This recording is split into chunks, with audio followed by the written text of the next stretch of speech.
A1 English Lesson 3. Gelin olsaqatıdan dostlar, indi 3-cü sapağımıza başlayalım. A1 English İngilis derecesinin 3-cü sapağına başlayalım. Spelling, harplamak.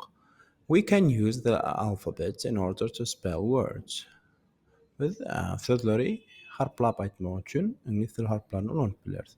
We spell out a word letter by letter. Biz sözü harplap aydamında harpma-harp harplayarız. So let's spell out names. Gelin olsa birincilikle adlardan başlayalım.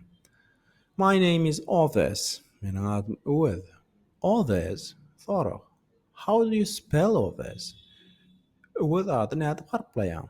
Ili harplap ber. O-V-E-Z. Oves. And you. Senim. What's your name? Senin adın näme? Mary. M-A-R-Y. Mary. Jennifer. Jennifer. Lisa. Lisa. Sandra. Sandra.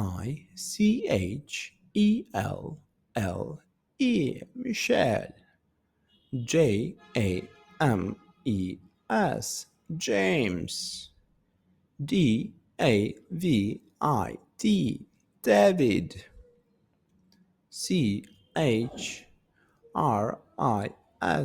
Chris.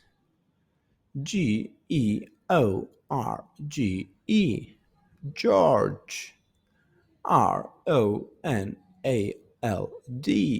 Ronald. That's all. Ne bart şeyle. Misal üçün men size bir yeni bir kiçiracık informasiya bereyin.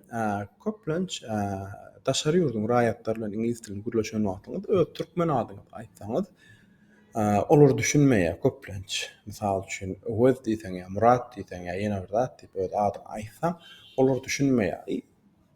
Şo moment size izne berjek soragy, could you spell your name diýip sorag bererler. Öz adyny harplap aýdaý diýip. Sen öz adyny harplap aýtmagy başarmaly bolýan şo wagt. Şonuň üçin harplamagy öwrenýär. Diňe adyň üçin däl hem köplenç ingilis dilinde sözlemler gurulýardy. Ili sorag berende köpler seniň aksentyňy düşünmeýär eger aksentyňy durulamasaň. Şonuň üçin olar size berejek soraglaryň biri ýene-de could you spell that word? Şo sözüň harplap aýdaýmy? Düşünemek diýerler. Şonlukla biz spelling tapamyzy bitirýäs we don't forget to follow us on social media. Qadirdan dostlar, bizi internetde ýazarlamagy ýatdan çykarma. Biziň official website workandtravelturkmen.com we ýene siz bilen Öwed Murat Sapargyldyýew internetde social media platformalarda ýazarlamagy ýatdan çykarma. Sag bolun, saglykda görüşelim.